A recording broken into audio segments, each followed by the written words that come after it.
За сайн байцгаана уу Жүжигложи подкастынхаа ээлж дугаар тавтай морил. За бид бол ер нь 2-7 өнөخت оныг бол тогтмол дугаарууд оруулаа явж байгаа. Нэг ганц хоёр хоцорсон тохиолдол байгаа шүү. Жишээлбэл энэ гэх. Энэ маань ерөөхдөө 3-7 өдрийн дараа орж байгаа дугаар бол байгаа. Гэхдээ дараа 7 өнөخت бол 2-7 өдрийн зайтай биш. 1-7 өдрийн зайтай дахиад нэг дугаар бол яг нөхөд бид нар бол оруулчихнаа гэсэн үг байгаа. За энэ удаагийн дугаар дээр маань Оюка маань нэг нь иргэний сонирхолтой кейсийг бол авсан байна. За ерөнхийдөө бас иргэний кейсүүд бас ер нь хамгийн их түгээмэл гардаг кейсүүд шүү дээ. Тэгээд тэн дундаа бас хамгийн их гардаг нь зээлийн гэрээний маргаан юм шиг байгаа маа миний ажиллаж байгаа гэрээний маргаан тий. За гэрээний маргаан дундаа зээлийн ангилчих юм бол за тэгээд зээлийн маргаан дундаа банк бус за банк яг тэр банк эрх бүхий этгээдээс гаргаж байгаа зээлийн маргаанууд бол бас нэлээд хувийг эзэлдэг байх. За шүүхийн практик, за хуулийн практик ч гэсэн манай яг хуулийн сургуулийн төгсөгчнөр маань нэлээдгүй хувь нь бас ерөнхийдөө төгсөөд банк эрх бүхий этгээд буюу энэ одоо банк бус ч юм уу те бусад одоо санхүүгийн төсвөл хоорондох зөвшөөрөл авдаг эдгээр этгээдүүдэд ажиллаж байгаа байх. Тийм болохоор ерөнхийдөө сонирхолтой кейс элэ. За ерөнхийдөө зээлийн гэрээнийхэн хувьд банк бусаас олгосон зээл байгаа, зээлдэгч байгаа. Зээлдэгч нь одоо зээлээ төлөхгүй улмаас ингээ явж байгаад шүүхэд хандах болсон чинь банк бус нь болохоор өмнө нь нөгөө нэг зээлийн гэрээнийхэн шаардах эрхийг өөр этгээдэд шилжүүлчихсэн. За улмаар тэр гурав дахь этгээд нь тэр зээлийн гэрээнийх нь үүргийг бол шаардаад улмаар энэ маргаан нь маш сонирхолтойгоор өрнө гэж би ойлгосон зөв үү аюука. Зөв. За тэгвэл хэрэглүүг орох үед үлээ. За тэгье. Одоо энэ нөгөө зээлийн гэрээний маргаан бол нийгэмд маш түгээмэл байдаг. Тэгэл нэг мөнгө өгчөд нэг авч чаддгүй нэг тал. За тэг мөнгөний авчаад өгдөггүй нэг гүрийдэг тал ч юм уу те. Тал те. Аха. За эсвэл амар өндөр хүүтэйгээр хүнд зээлж одоо мөнгө хүлэх маягийн үйл ажиллагаа явуулдаг этгээд ч байна. За тэгээ эдийн засгийн хэдэн хувийнч бараг зээл дээр дангаараа тогтож байгаа мэдэхгүй. Тэгэхээр энэ нөгөө зээл гэдэг асуудал өөрөө зөвхөн одоо хууль зүйн агуулгаас гадна ийм нийгэм эдийн засгийн олон хүчин зүйлтэй асуудал байдаг. За тэгээд өнөөдрийн энэ маргаан маань бас л ингээд зээлийн одоо гэрээний тэр нэг онцлогийг шингээсэн маргаан байгаа. За талуудын хооронд хамгийн анх зээлийн гэрээ байгуулагчсан огног харуул 2013 он.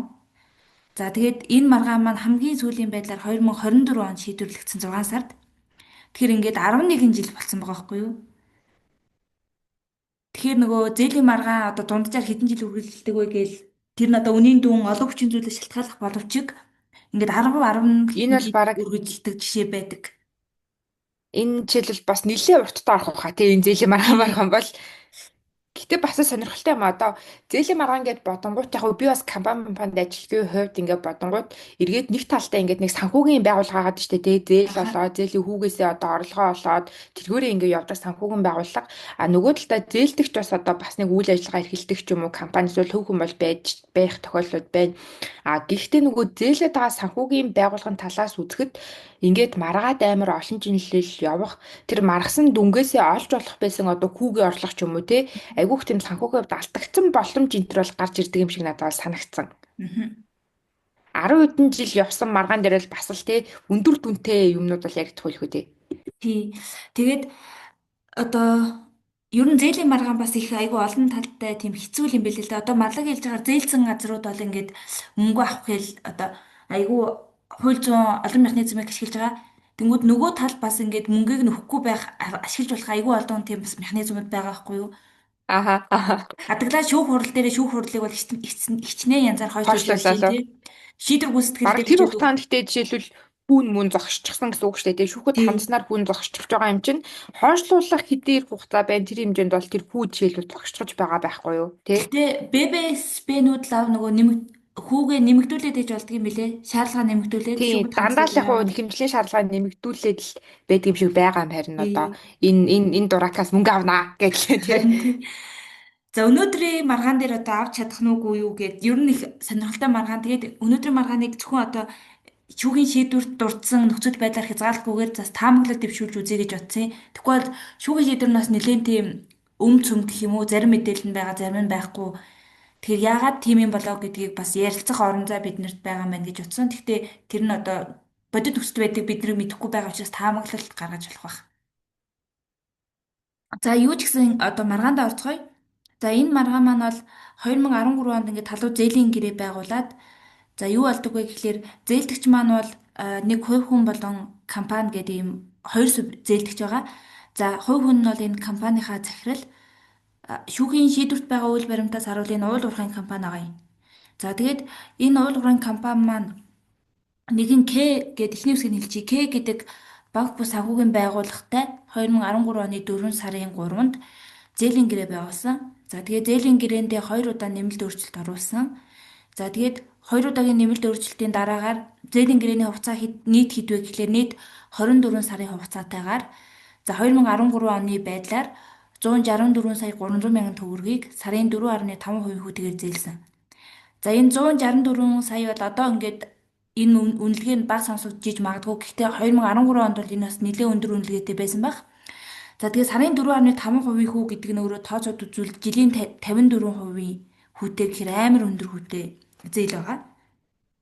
Тэгээд 2 удаа нөгөө нэмэлт өөрчлөлт оруулж хугацаагаа нийт 24 сар болгосон ийм одоо үйл баримт байгаамаа. За тэгээд энэ одоо тухайн үедээ бол өндөр үнийн дүнтэй зээлтэй орох учраас барьцаа хөрөнгө нь бол бас нэлээдгүй олон хөрөнгүүд байдаг. За тухайлбал зээлдэгчийн одоо 3 өрөө орон сууц байгаа. За тэгээд гэр бүлийн хэрэгцээний 2 ширхэг газар, за 1 авто зогсоол, 2 автомашин, за тэгээд нэг уул уурхайн тоног төхөөрөмж гээд бараг ийм 10 гаруй хөрөнгүүдийг одоо үүргийн гүйцэтгэлийг хангах барьцаа болгон барьцаалсан байдаг. За тэгээд за мэдээж хэрэг одоо практик дээр гаддаг шиг зээлдэгч маань ер нь бол одоо хоёр зээлдэгч маань зээлийн гэрээний дагуу өөр төлбөрөө огт одоо хугацааны дотор төлөөгүй. За тэгээд зээллээ төлөөгүй явж явах оронд одоо юу болдог вэ гэхлээр нөгөө К гэдэг банк бус санхүүгийн байгууллага маань 2018 оны 1 сарын 28-нд нэг Ö гэдэг нэртэй одоо хууль зүйн нөхөрлөлттэй шаардах хэрэг шилжүүлэх гэрээ байгуулдаг.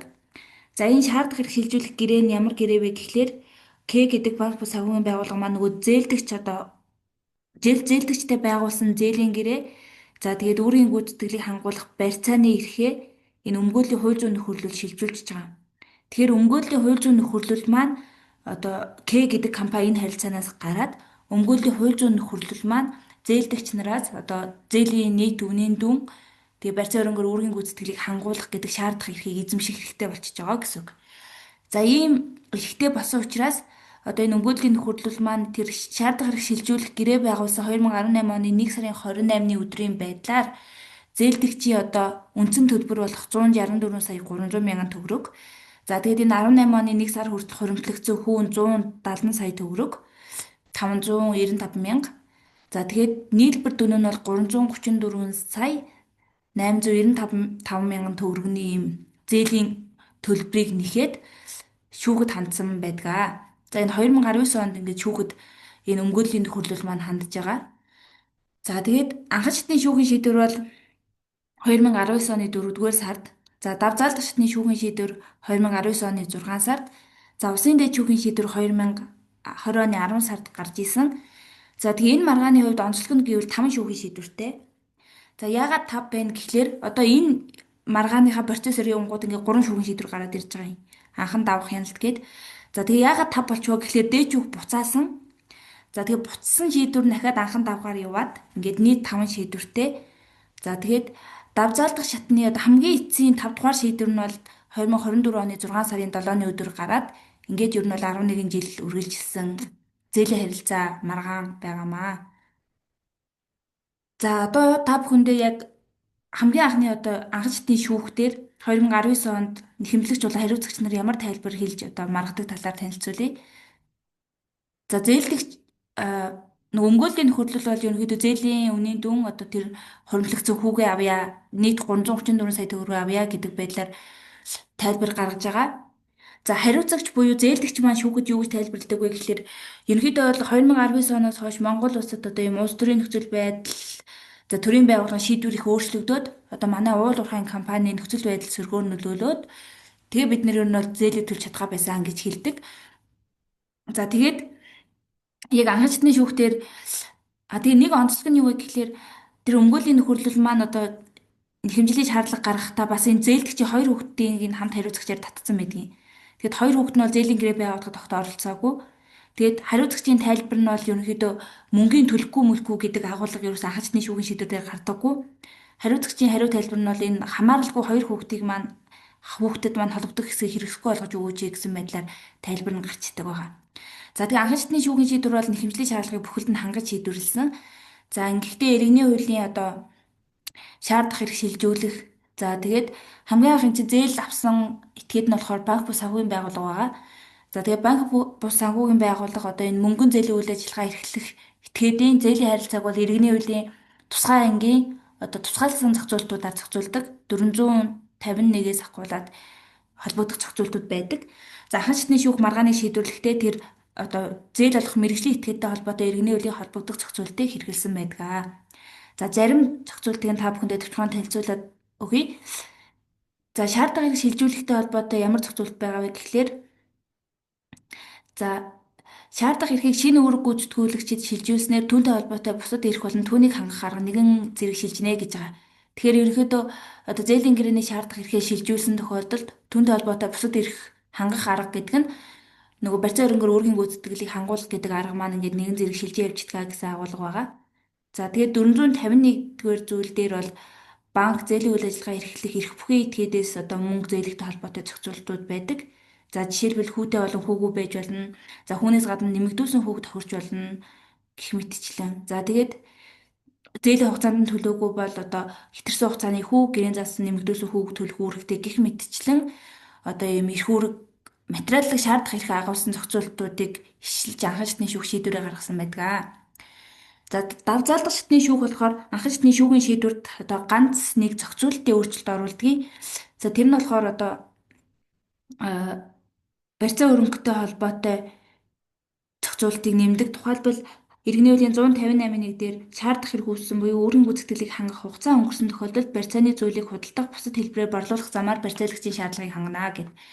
Яагаад энэ залтыг нэмж оруулж өгж байгаа вэ гэхлээр одоо нөгөө хэмжлэлийн шаардлагыг бүхэлд нь хангацсан. Хэмжлэлийн шаардлага өөр хоёр бүрэлдэхүүнтэй. Эхнийх нь бол зээлийн үнийн дүнг төлөх. За хэрвээ төлж чадахгүй бол барьцаа хөрөнгөөр өөрийн гүйцэтгэлийг хангуулах гэд.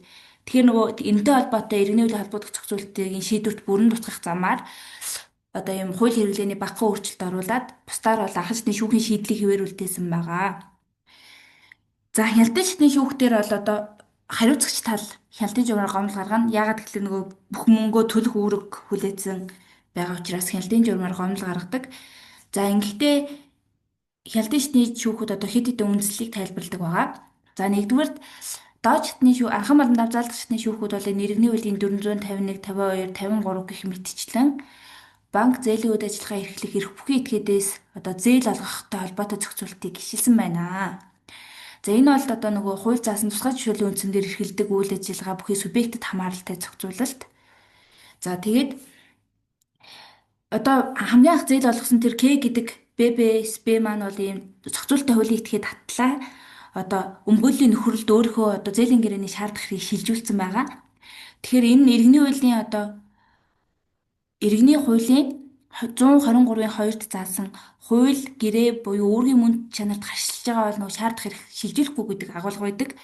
Тэгэхээр энэ хууль одоо хуулиар зохицуулалттай этгээд өөрийнхөө шаардах тэр эрхийг одоо өмгөөллийн нөхөрлөл гээд 3 дахь этгээд рүү шилжүүлж байгаа нь өөрөө энэ шаардах хэрэг шилжүүлж болохгүй агуулгад хамаарах юм байна гэдэг ийм үндсэл гаргаж байгаа.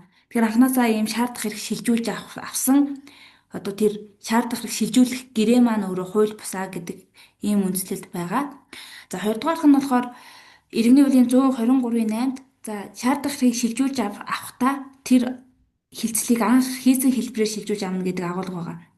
Санаа нь юу гэсэн үг вэ гэхлээр за талууд анх зээлийн гэрэг бичгээр хийгээд натратаар баталгаажуулсан байгаа. За энэ бичгээр хийгээд натратаар баталгаажуулсан зээлийн гэрээг 3 дахь этгээд шилжүүлж авч байгаа бол тэр шилжүүлж авч байгаа гэрээ нь бас бичгээр хийгээд натратаар баталгаажлана гэдэг ийм агуулга байгаа. За тэгэнгүүт талууд яасан бэ гэхлээр 2013 оны анхны зээлийн гэрээ бол одоо бичгээр хийгдэж байгаа. Хүүтэй учраас бичгээр хийгдэж байгаа. За давхар нөгөө баахан үйл хөдлөх хөрөнгө барьцаалсан байгаа учраас натратаар гэрчлүүлж байгаа. За тэгээд гэтэл одоо энэ хууль зүйн нөгөө өмгөөллийн нөхөрлөл юу хоёр маань банк бус хавган байгууллага хоёр маань одоо эрх шилжүүлэх гэрээ шаардах эрх шилжүүлэх гэрээ хийхдээ бол хэдийгээр бичгээр байгуулсан боловч натратаар гэрчлүүлээгүй. Тэгэхээр нөгөө хууль заасан хэлбэрийн шаардлага зөрчсөн гэрээ байна гэж хэлдэг байгаа. За тэгээ 3 дугаар аргумент нь юу гэдэг вэ гэхээр талуудын одоо хамгийн анх байгуулсан зээлийн гэрээн дээр Нөгөө талаасаа бичгээр одоо зөвшөөрөл аваагүй тохиолдолд шаардах эрхийг альва байдлаар 3 дахь этгээдэд шилжүүлэхгүй гэдэг одоо мэдээлэл баталгааны зохицуул байсан. За тэгээд за үүнтэй холбогдуулан яг нөгөө банк бус санхүүгийн байгууллага маань одоо зээлдэгчийн шаардах хэрэг шилжүүлж байгаа агуулга зээлдэгчдэд огт мэдэгдээгүй байдаг. Одоо мэдгдсэн үйл баримт бол авагдаагүй. За тэгээд энэ эдгээр үндслэлээр ерөнхийдөө энэ зээл одоо шаардах хэрэг шилжүүлж авсан хэлцэл нь одоо хууль бус. За тэгээд энэ өмгөөллийн нөхөрлөлд бол одоо зээлийн төлбөрийг төлөх үүрэггүй гэсэн гомдол агуулгатай хяналтын журмаар гомдол гаргасан. За хяналтын шатны шүүхийн шийдэл нь юу вэ гэхлээр ер нь бол одоо энэ анхан болон давзаалдах шатны шүүхийн шийдвэрийг хэрэгсэхгүй хүчингүй болгоод хэргийг дахин хэлцүүлэхээр анхан шатны шүүхэд буцаасан байгаа. За шүүхийн дүгнэлт рүүгээ орцгоё. За шүүх эхлээд энэ шаардах хэрэг шилжүүлэх гэрээ гэд байгаа. Тэр одоо өмгөөлийн нөхөрлөл банк ба санхүүгийн байгууллага хооронд хийгдсэн тэр гэрээний хүчин төгөлдөр байдал бол энэ маргааны хувьд ач холбогдолтой. Хэрвээ тэр шаардах эрхийг шилжүүлэх гэрээ хүчин төгөлдөр байж гэмээн одоо өмгөөлийн нөхөрлөл нь зээлдэгчээс одоо нөгөө хөрөнгө гаргуулах юм эрхтэй болно. За тэгэхээр гэрээний хүчин төгөлдөр байдгийн талаар хийсэн одоо хоёр шатны шүүхийн дүгнэлт бол буруу байна. За тэгээд энэ гэрээний хүчин төгөлдөр байдгийн талаар талууд маргасан хэсгээс үл хамааран дүгнэлт өгч ийж одоо энэ маргааныг цаашаа шийдвэрлэх тэр боломж нь бүрднэ гэж тайлбарладаг байгаа. За тэгээд Усын дэжүүг энэ нөгөө маргааныг одоо анхны шүүх рүү буцаасан учраас яг нөгөө хууль хэрэглээний тийм одоо дүгнэлтийг нь бол мухарлаагүй нээлттэй үлдээсэн. За ямар ямар дүгнэлтүүдийг одоо ингээд цухуулгаад орхисон бэ гэхлээр хуульчийн эрх зүйн байдлын тухай хуулийн одоо 36 дугаар зүйлийн 7-д бол өмгөөллийн этгээд нь хуульчийн мэрэгжлийн үйл ажиллагаас бусад төрлийн үйл ажиллагаа эрхлэхийг хориглоно гэж заасан байгаа. За одоогийн маргаан дээр нь өмгөөллийн нөхөрлөл маань зүгээр 3 дахь этгээд банк ба санхүүгийн байгууллагаас зээлийн одоо гэрээний шаардах хэргийг ингээд шилжүүлээд авсан байгаа чинь өөрөө одоо өмгөөлийн нөхөрлөл өмгөөллөөс бусад үйл ажиллагаа эрхлэх хуулийн эрх зүйн байдлын тухайн холбогдох зохицуултыг зөрчсөн байж болзошгүй байна. За энэ асуудлаар шүүх бол хоёр талыг мэтгэлцүүлж одоо ийм эрх зүйн дүгнэлт хийхэд шаардлагатай байдлаар хоёр талыг мэтгэлзүүлээгүй байна гэдэг ийм нэг дүгнэлт гарч байгаа. За тэгээ яагаад ер нь энэ банк ба санхүүгийн байгууллагын зээлийн гэрээний шаардах эрхийг одоо өмгөөлийн нөхөрлөлд шилжүүлсэн бэ гэдэг асуудлыг нь шүүх тодруулсан юм шиг харагдсан. За тэнгууд талууд өмгөөлийн нөхөрлөл нь юу гэж тайлбарласан бэ гэхлээр тэр банк ба санхүүгийн байгууллага ер нь бол дампуурлын хэрэг үүсгэх гээд ер нь үүсцэн явж исэн. Тэгээд ингээд шаардах хэргийг шилжүүлээд авсан гэж хэлж байгаа. Тэнгүүд шүүх юу гэж байгаа вэ гэхлээр ер нь бол нөгөө дампуурлын хэрэг үүсчвэл одоо тухайн хэрэг үүснээс хойш өмнөх 1 жилийн дотор байгуулагдсан аливаа гэрээ хэлцэл хүчингү болох тийм одоо эрх зүйн зохицуул дампуурлын тухай хууль дээр байдаг. Тэгэхээр хэрвээ үнэхээр дампуурлын хэрэг үүссэн юм бол одоо энэ өмгөөлийн нөхөрлөл ББСП хоёрын хооронд байгуулагдсан тэр шаардах хэрэг шилжүүлэх гэрээ чинь өөрөө дампуурлын хуулийн дагуу хүчинтэй юу, хүчингүй юу гэдэг асуудал гарч ирнэ. Тэгэхээр энэ чухал одоо хууль зүйн үр дагавартай асуудал дээр тухайлбал шүүхүүд огт одоо авч хэлцээгүй байна. Тэгэхээр энэ ингээд дүгнэлт хийхэд энэ маргааныг шийдвэрлэхэд дутуу зүйл болоод байна гэж хэлдэг. За тэгээд манай өмгөөлийн нөхөрлөл маань бас хэмжлэлийн шаардлага 334 сая гээд ингээд тодорхойлцсон. Гэхдээ энэ маань хичнээн үнэмшсэн зүйл зээлийн за хэдэн үн нэмэгдүүлсэн хүний гэдэг ийм нарийн задаргаагаа шүүхэд гаргаж өгөөгүй. За тэгээд шүүгч гэсэн энийг нь тодруулахгүйгээр нь хэмжлэлийн шаардлагыг бүхэлд нь хангаж шийдвэрсэн учир дутагдaltaй. Тиймээс шийдвэр магадлалыг хүчингү болгож хэргийг дахин хэлцүүлэхээр буцаas угаая гэд ингээд буцаачж байгаа. За ингээд юм нөө техник 3 шатны шүүгийн шийдвэр маань дусчлаа. Одоо ингээд цаана 2 шийдвэр үлдэж байгаа. За анхан шатны одоо энэ Улсын дэд шүүхийн шийдвэр маань болохоор 2024 оны энэ Улсын дэд шүүхийн шийдвэр маань болохоор 2020 оны 10 сарын 27-нд гарч байгаа. За гэтэл одоо талууд анхан шатны шүүгээ дахиад угаасаа буцаацсан учраас дахиад одоо анхан шатны шүүгээр явна. Тэнгүүд тэр анхан шатны шүүхийн шийдвэр нь болохоор 2024 онд орж ирж байгаа. Тэр ингээ бүхэл бүтэн 4 жил явсан одоо дэд шүүхийн шийдвэрээс анхан шатны шүүхийн шийдвэр дахиад эхлэх хүртэл 4 жилийн хугацаа өнгөрсөн байгаа нь бас аягүй сонирхолтой. За одоо анхан шатны шүүхийн шийдвэр дээр дахиад шал өөр нөхцөл байдал гараад ирдэг. За хамгийн анх энэ нөгөө өмнөх маргааны хүрээнд бол өмгөөллийн нөхөрлөл маань нэхэмжлэгчээр орж ирсэн. За тэгэхээр нэхэмжлийн үнийн дүн бол 330 сая төгрөг байсан. За одоо энэ маргаан дээр бол өмгөөллийн нөхөрлөл биш А гэдэг хувьцаат компани нэхэмжлэгчээр орж ирнэ. За тэгээд нөгөө зээлийн гэрээний үүргийн гүйцэтгэхэд хангуулах гээд байгаа дүн нь бол 650 сая гэж шууд ингээд огцом нэмэгдээд ороод ирдэг. За тэгээд За одоо ингээд яг толгой эргэж магадгүй нөхцөл байдал гарч ирнэ. За энэ маргаанхаа хүрээнд та бүхэнд бас үйл баримтаа ихлэ танилцуулъя. Тэгээд явуулаарай логогтой байх. За одоо нэхэмжлэгчээр А гэдэг хувьцаат компани орж ирж байгаа. За нэхэмжлийн шаардлага үндэслэл юу гэж тайлбарладаг вэ гэхлээр за К гэдэг нөгөө манай одоо хамгийн их зээл олгосон банк ба санхүүгийн байгууллага байгаа шүү дээ. За А гэдэг компани маань К гэдэг тэр ББСБ-тэй 2015 оны 6 сарын 25-нд зээлийн гэрээ байгуулсан байдаг. За энэ тохиолдолд болохоор А нь зээлдүүлэгч одоо ББСБ маань мөнгө авсан зээлдэгч нь гэсэн үг. За тэгээд тухайн үед бол 2 тэрбум төгрөгийг 14 сарын хугацаатай зээлсэн. За тэгээ зээлийн гэрээний баталгаа болгож бас эд хөрөнгүүдийг барьцаалсан байдаг. За 15 оны үед 2 тэрбум төгрөг барьцаалсан гэдэг бол амар их мөнгө. Тэгээ энэтэй холбоотой барьцаалсан эд хөрөнгө нь бас маш их. За тухайлбал банк ба санхүүгийн байгууллага өөрийн болон бусад этгээдийн нэлээдгүй олон одоо барилгуудыг барьцаалдаг. За тэрнээс гадна ингээд барьцаат зээлийн багцуудаа барьцаалждаг. Одоо энэ үүргийн гүйцэтгэлийг хангах барьцаа болгож одоо банк бус санхүүгийн байгууллага маань бусад этгээдээс авах зээлүүдээ ингээд бүгдийг нь энэ А компани за зарим хэсгийг нь ч юм уу ингээд А компанид ингээд барьцаалсан. Тэгээ өөрийнхөө дансны орлого за тэгээд өөрийнхөө харилцаа хамааралтай этгээдийн хувьцаа за тэгээд ирээдүйд бий болох үйл хөдлөх хөрөнгийн байрны гэрчлэгээ гэдэг ингээд маш олон зүйлийг барьцаалсан. За энэ барьцаанууд дотор манай нөгөө хамгийн анх зээл авч ясан уул уурхайн компани маань одоо нөгөө зээлийн багц нь бас хамт явж байгаа гэсэн үг. За тэгээд энэ 2 тэрбум төгрөгөө 14 сарын хугацаатай зээлсэн боловч одоо К гэдэг банк бус санхүүгийн байгууллага маань зээлийн хугацаанд нь төлөөгүй. За тэгээд тухайн үед болохоор энэ А гэдэг компани нь одоо мөнгөө гаргаж авахын тулд хоёр тал шүүхтэж явж байгаад шүүхийн эвлэрүүлэн зуучлал дээр очсон байгаа. За тэгээд талууд 2017 оны 11 сарын 22-нд эвлэрүүлэн зуучлал дээр очиод за тэгээд эвлэрлийн гэрээгээ шүүгчийн захирамжаар баталгаажуулсан. За тэгээд тэр эвлэрлийн гэрээндээ бол нийт 1 тэрбум 200 сая орчим үнийн дүнтэй зээлийн багцыг одоо нөгөө зээлийн гэрээний үүргийн гүйцэтгэлдээ ингэж дүүцүүлж өгсөн байгаа. За энэ 1 тэрбум 200 сая төгрөг дотор нь манай одоо нөгөө анх зээл авсан уул уурхайн компани гих одоо 660 орчим сая төгрөг бол ингэ багтцсан явж исэн байгаа. Тэгээд давхар нөгөө нэг үүргийн гүйцэтгэлийг хангуулах тухайн компани барьцаалсан зүйлүүд нь бас ингээм хамтдаа яваад байгаа гэсэн үг. За тэгээд тэгээд та бүхэн хугацааг нь харуул 2017 оны 12 сард ингээд эвлэрлийн гэрээ байгуулагдсан. Тэгээ нөгөө шаардах эрхээ ерөнхийдөө энэ үед л одоо нөгөө А гэдэг хувьцаат компани руу ингээд шилжүүлэх нөхцөл нь шүүгчийн захирамжаар бүрдсэн байгаа. За тэгэнгүүт яагаад тэгвэл өмнөх маргаан дээр одоо өмгөөлийн нөхөрлөл орж ирсэн бэ гэдэг ийм асуулт гарч ирнэ. За тэгээ өмгөөлийн нөхөрлөлтөд байгуулсан шаардах хэрэг шилжүүлэх гэрээ нь бүр 2018 онд байгуулагдсан байдаг. Тэгэхээр нөгөө эвлэрлийн гэрээнээсээ хойш гэсэн үг. Тэгэхээр энэ дээр одоо нэг тийм яг шүүгэн шийдвэр дээр нэг хальт дурдсан үйл баримт нь юу вэ гэхлээр ерөнхийдөө энэ өмгөөлийн нөхөрлөл нь А гэдэг компанид хууль зүйн үйлчлэгээ үзүүлдэг байжгаад тэгээ яагаад ч юм А гэдэг компанийнхаа өмнөөс одоо энэ К гэдэг банк ба санхүүгийн байгууллагатай шаардах хэрэг шийдвэрлэх гэрээ хийцэн байна гэдэг ийм нэг зүйл одоо шүүгэн шийдвэр дээр гардаг. Тэгээд шүүгэн шийдвэр дээр энэ нөхцөл байдал нь айгүй тодорхойгүй ойлгомжгүй байна гэсэн ийм агуулга гардаг. За тэгэнгүүт бид нар одоо бодоод үзвэл энэ маргаан дээр яагаад өмгөөлийн нөхөрлөл биш А гэдэг компани орж ирсэн бэ гэхлээр энэ яг өмгөөлөгчдийн тактик байсан болов уу гэж бодсон. Одоо өмнөх маргаан дээр усын дэвжих анхан болон давзаалт шатны шүүгэн шийдвэр хүчингү болгоод хэргийг буцаахтаа энэ өмгөөлийн нөхөрлөл гэдэг чинь зөвхөн одоо хуульчийн мэргэжлийн үйл ажиллагаанаас бусад үйл ажиллагаа явуулах эрхгүй юм байна штэ. Тийм байдал ингээд банк ба санхүүгийн байгууллагын үр зээлийг өөр дөр аваад байна гэд дүгнэлт хийсэн.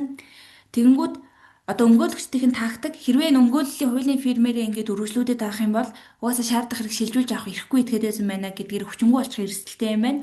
Тийм болохоор одоо А гэдэг компани өөрийг нь оруулж ирээ гэдэг тактик байсан байж болзошгүй гэж бодсон. За тэгээд ер нь бол энэ анх нөгөө өмгөөлийн нөхөрлөл нь явдгаараа явсараа байгаад за тэгээд 2024 оны 4 сарын 6 гээд энэ анхан шатны шүүгэн шийдвэр гарахын өмнө юм уу? Яадаг ч гэсэн явцын дунд ингээд хамгийн анх нэхэмжлэгчийн өмгөөлийн нөхөрлөлд байжгаад тэгээд А гэдэг хийхийг хагаар ингээд сольсон ийм үйл баримт байгаа. За тэгээд харин яагаад нөгөө үнийн дүн нь одоо 334 сая төгрөгөөс 650 сая төгрөг болчихвоо гэхлээр өмгөөлийн нөхөрлөл маань одоо 2023 он 13 он гэрээ байгуулсан оноос хойшоо 2018 оны 1 сарын 28-ны байдлаар ингээд хаагаад одоо зээлийн дүн 334 саяд барьсан байсан. За энэ А гэдэг компани өөрөө одоо солигдож орж ирэнгүүтээ зээлийн төлбөрийн хугацааг нь шүүхэд нэхэмжил гаргах буюу 2019 оны 1 сар хүртэл сунгаад тэгээ үндсэндээ баг 12 сар ингээд нөгөө хүүн нэмэгдээд ерөнхийдөө 650 гаруй сая төгрөг болцсон ийм нэг үйл баримт байгаад байгаа. За тэгээд үргэлжлүүлээд та бүхэнд хоёр талынхаа үйл баримтыг танилцуулъя. За хариуцагч буюу одоо энэ тохиолдолд бол хариуцагчийн хэвээрээ нөгөө нэг зээл авч уулгахын компани маань гүйцэтгэх одоо эзэнтэйгээ байгаад байгаа. За харин нэхэмжлэгч нь А гэдэг өөр компани болчиход яваад байгаа. За тэгээ хариуцагч маань бол яг өмнөдөө адилхан аргументыг барьдаг. За энэ шаардах хэрэг шилжүүл авах эрхтэй этгээд биш байна. Яагаад гэхээр нөө зохицуулалттай хуулийн этгээдээс зохицуултгүй одоо ингээд энгийн зохицуулалттай хуулийн этгээдийн зээлийн харилцаа, ердийн зээлийн харилцаа гэдэг чинь одоо хоёр өөр харилцаа. Тэнгүүд ингээд зохицуулалттай этгээдээс энгийн нөхцөл рүү зээлдүүлэгчийг сольж байгаа юм шиг энэ процесс чинь өөрөө одоо алдаатай. Тэгээ нөгөө шаардах хэрэг шилжүүл авах эрхтэй этгээд биш байна гэж хэлдэг. За тэгээд хоёрдугаар тас тэр нэг А компани одоо банк бус сангүйн байгууллага хоёр эвлэлийн гэрээ байгуулад 17 онд шүүхийн захирамжаар баталгаажуулсан байгаа. Гэтэл тэр эвлэлийн гэрээн дээр бол энэ одоо уулуурхайн компани болох зээлдэгч манайхад оролцож байгаагүй. Тэгээд тэр эвлэлийн гэрээг ер нь шүүгч тэгж баталгаажуулсан явдал нь өөрөө хуульд нийцсэн юм уу үгүй мүү гэдгийг шүүх харгалзаж үзээгүй байна гэж хэлдэг. За тэгээд бас нөгөө барьцааны зүйл болох үйл хөдлөлийн тэрнгүүдэд тухайд нотариатор гэрчлүүлж исэн гэтэл шаардах хэрэг шилжүүлж авсан этгээдүүд маань гэрээгээ ерөөс нотариатор гэрчлүүлээгүй байна. За тэгээд нөгөө анх хэс хэлбэрээр хилцлийн шаардах хэрэг шилжүүлнэ гэдэг энэ хуулийн зохицуулт чинь одоо зөрчигдсөн байна гэх байдлаар хариуцагч маань ерөнхийдөө өмнөх байр сууриа баттгаж орж ирж байгаа. За тэгээд анхачтны шүүх бол нэхэмжлийн шаардлагыг хангадаггүй. За хангадаггүй үндслэлээ юу гэж тайлбарладаггүй гэхлээр шал одоо өөр үндсэл ороод ирнэ. За иргэний үеийн 74-р зүйлийн нэгт болохоор хууль хугацаатай холбоотой зохицуулт байгаа. За тэгээд өөр этгээдээс ямар нэгэн үйлдэл хийх буюу хийхгүй байхыг шаардах эрх хууль хугацаатай байна гэж заасан.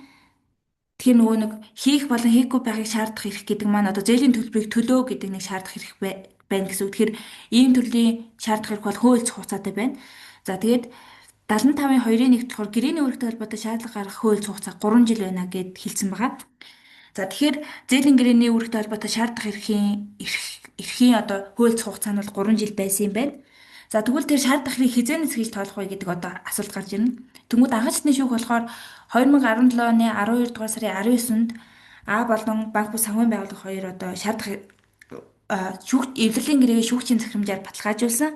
За тэгээд ингэснээр нөгөө банк бус сангүйн байгууллагын шаардах эрх маань А гэдэг компани шилжсэн. За тэгэхээр А гэдэг компанийн хувьд бол шаардлага гаргах эрх нь 2017 оны 12 сард нэгдсэн байна. За тэгээд энэ 17 оны 12 сард шаардах эрх нь нэгдсэн бол 3 жил байна гэсэн үг. Тэгэхээр 2020 оны 12 дугаар сард ингээд шаардах эрхийн 3 жилийн хугацаанд дуусах болчихж байгаа. За тэгээд энэ үрд хугацаанд А компани ерөөсөө өөрөөрөө шаардлага гаргаж яваагүй.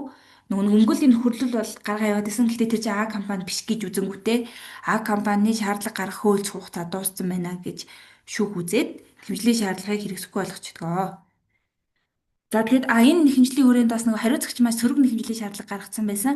Сөрөг нэхэмжлийн шаардлага нь болохоор нөгөө өмгөөллийн нөхөрлөл одоо банк ба сангүйн байгууллага хоёрын хооронд байгуулсан шаардах хэрэг шилжүүлэх гэр хүчин төгөлдөр бус тооцоолъё гэдэг сөрөг нэхэмжлэл гаргасан байсан. За тэгээд энэ сөрөг нэхэмжлэлийг нь болохоор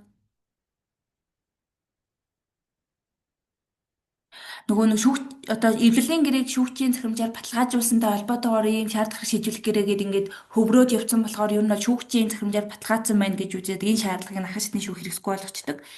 За одоо өнөөдрийн энэ үйл баримтын маань хамгийн сүүлийн шүүхийн шийдвэр бол давзаалт шатны шүүхээр 2024 оны 6 сард эцэлэгдсэн. За энэ агуулга та бүхэндээ яриад ер нь бол шүүхийн шийдвэр маань дуусгах болох байна.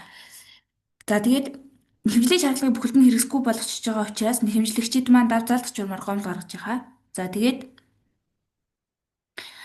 нэхэмжлэгчид давзаалт журмаар ямар гомдол гаргадаг вэ гэхлээр ерөнхийдөө А гэдэг компани өмнөөс гэх юм уу одоо Ö гэдэг нэг өмгөөллийн нөхөрлөл маань гомдол гаргаа яваад байсан. За тэр хугацаанд бүр 2018 оноос эхлээд ингэ шаардах хэрэг хэрэгжүүлж эхэлсэн байдаг.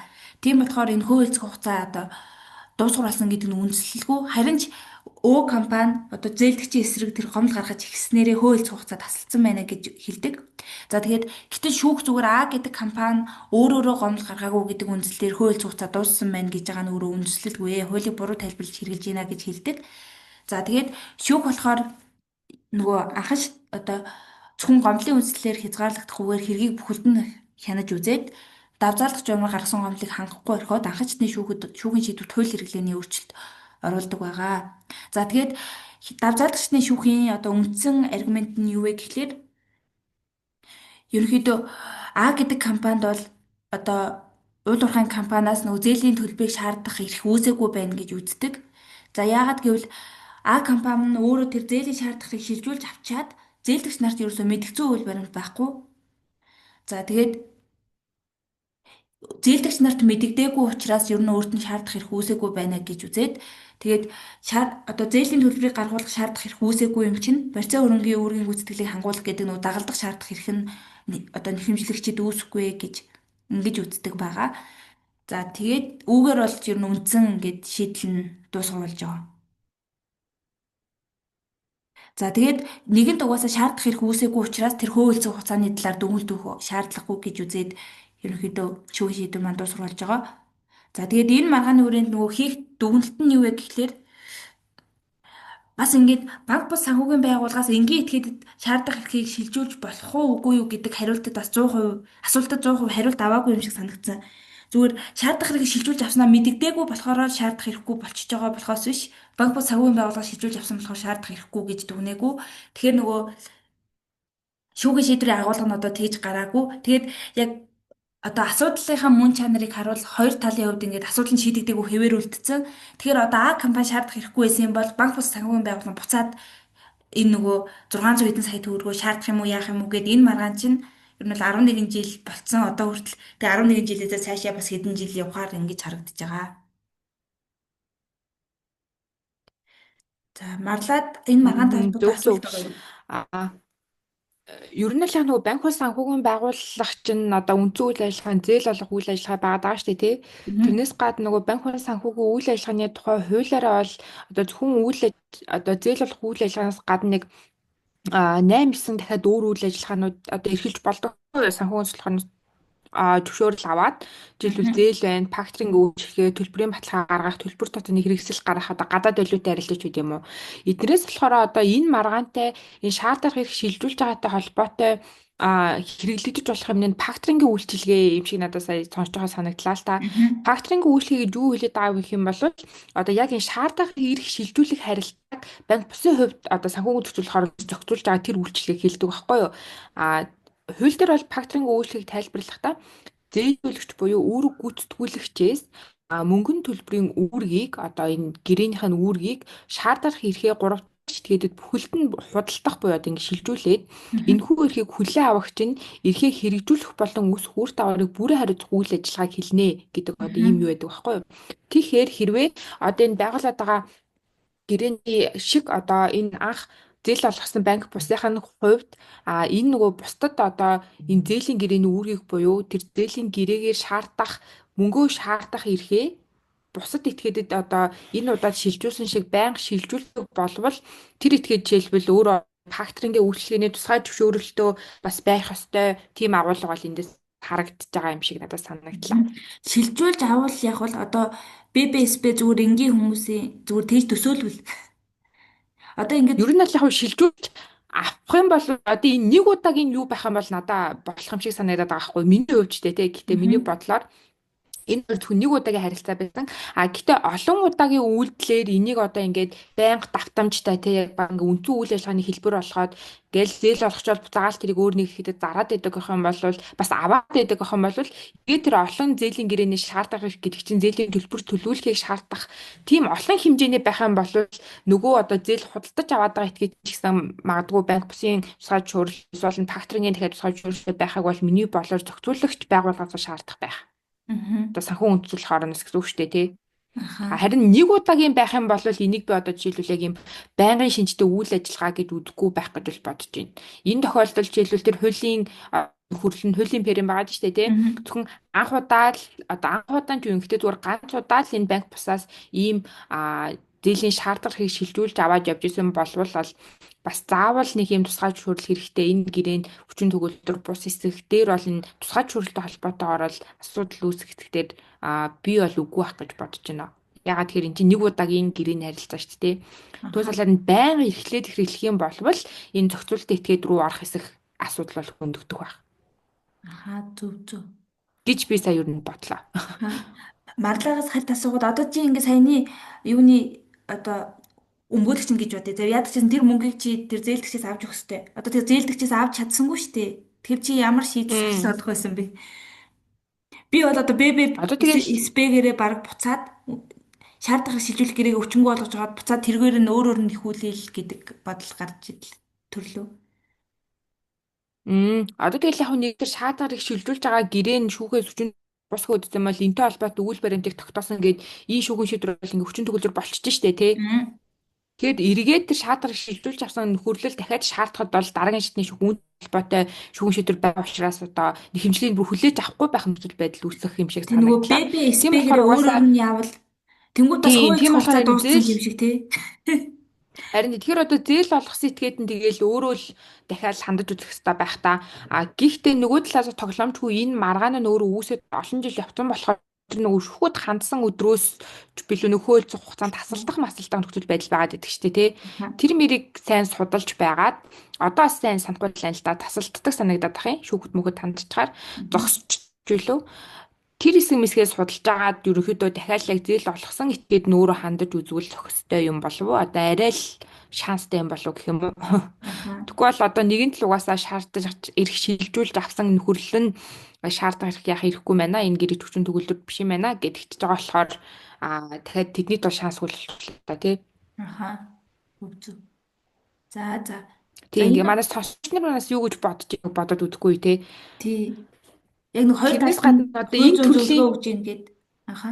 Тэгээ энэ төрлийн кейс одоо жишээлбэл хуулийн сонгон дээр ороод ирэх юм бол яах вэ? Одоо хуулийн сонгож өгчөөд байгаа биз дээ. Тэг эвгүй хооцтой бас ёо. Тэгээ иймэрхүү л юм бараг орж ирдэг юм байлээ шүү дээ. Нэг тийм жоохон алцгаануулсан тий. За за энэ За удаагийн тэгээ энэ дугаараа удаагийн өндөрлөж дугаараар байна. тийм сонирхолтой кейсээр тгсэн оюукада баярлалаа. Бас нэлээд л сонирхолтой тийм одоо олон талын юмыг харьцуулж харах шаардлагатай тийм л кейс санагдлаа. Хаа за. Тэгээд хэдүүлээ дараагийн дугаараараа уулзцгаая. Анхаарал хандуулсан баярлалаа. За баяртай.